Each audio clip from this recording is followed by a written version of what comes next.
Assalamualaikum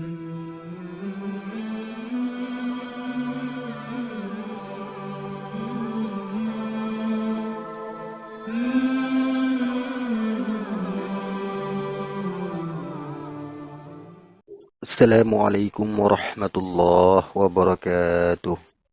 Sahabat Muslim, jumpa lagi dengan kami di channel Kisah Islami. Kali ini kami akan mengisahkan untuk Anda tentang kisah agung Raja Zulkarnain part kedua. Setelah Raja Zulkarnain membunuh, memerangi semua orang yang zalim di daerah Maghribi,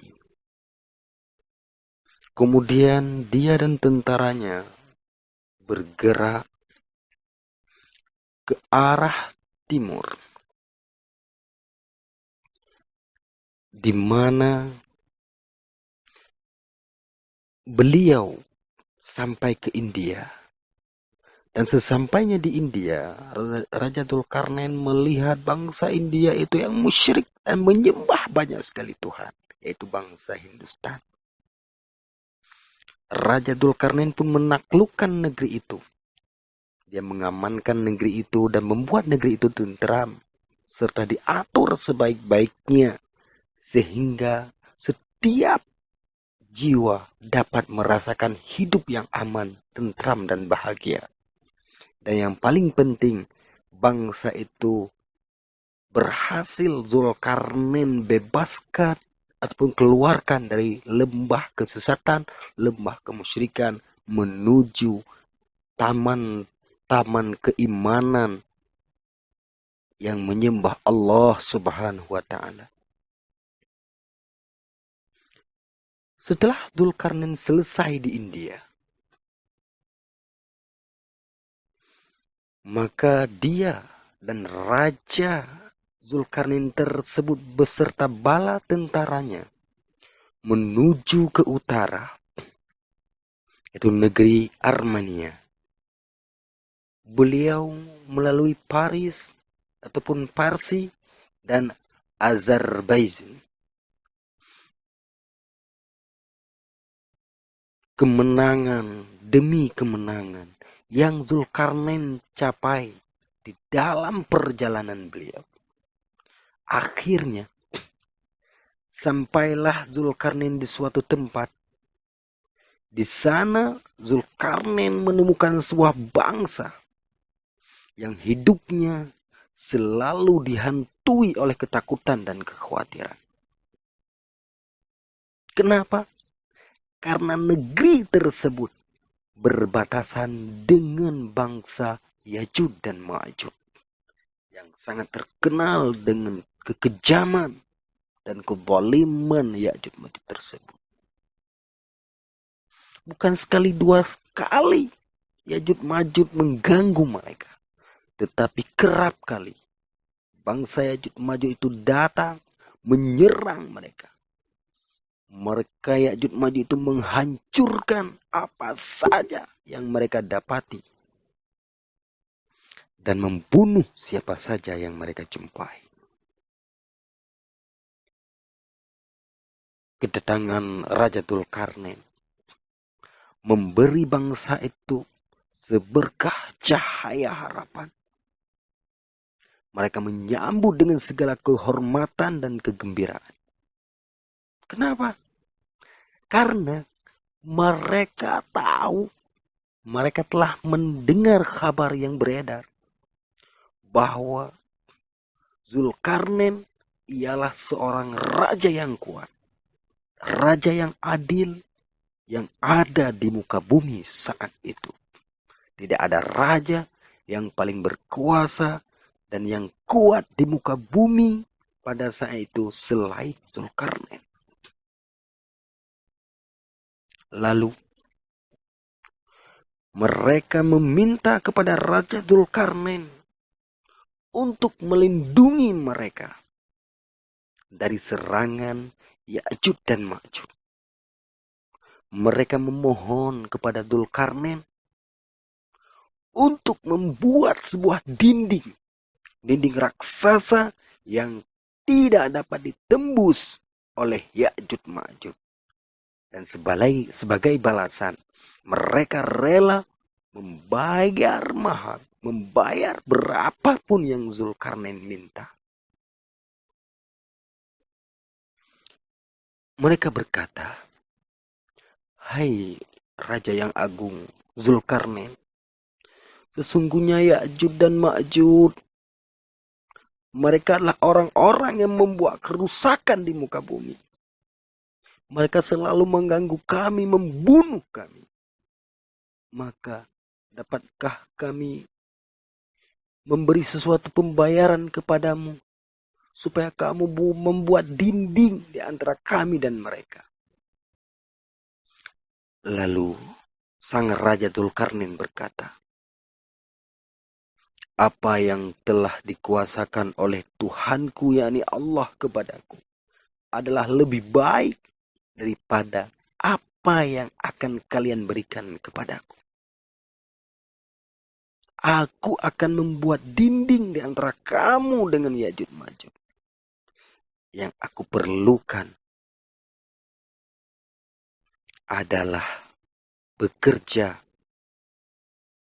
dan besi, juga kayu dan arang."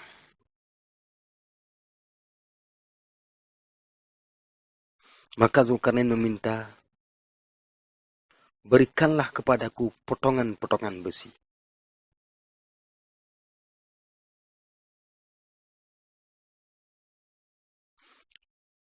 Lalu Zulkarnain meletakkan besi-besi tersebut di antara celah-celah gunung. Sehingga apabila besi itu telah sama rata dengan kedua gunung itu, berkatalah Zulkarnain, "Tiupkanlah." Maka ketika ditiup api, besi tersebut terbakar, merah menjadi api. Lalu Zulkarnain berkata, "Berilah aku tembaga untuk aku tuangkan ke atas besi panas itu."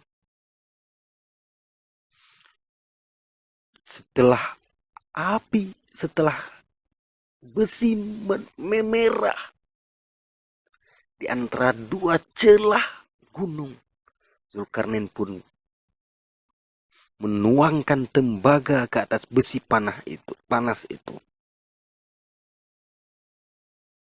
Akhirnya terjadilah sebuah dinding yang kuat dan kokoh.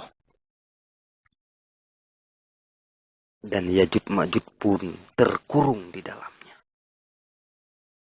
Lalu mereka berkata, Ya'juj dan Ma'juj tidak dapat memanjat tembok itu, dan mereka tidak boleh melobanginya. Lantas apakah Zulkarnain sombong? Tidak.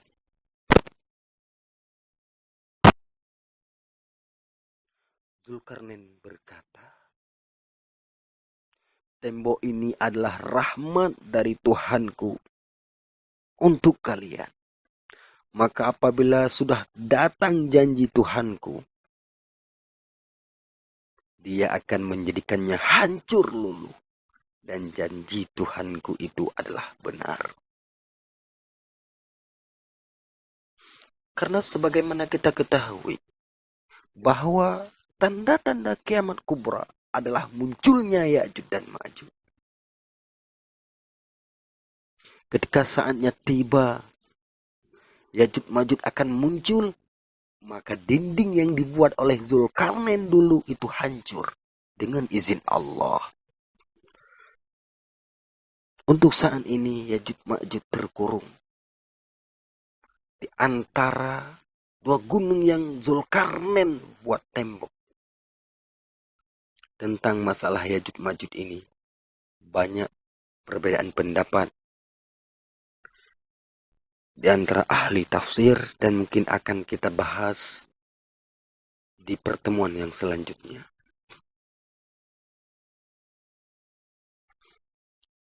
Saudara muslim, walaupun Zulkarnain adalah seorang raja yang sangat kuasa. Dan keperkasaannya tak tertandingi di bumi untuk saat itu. Namun yang sangat agung ialah akhlak dan hatinya selembut sutra. Hingga karenanya ia sangat mudah menerima kebenaran Allah, kebenaran ilahi. Fisiknya kuat, namun hatinya sangat lembut. Itulah Zulkarnain.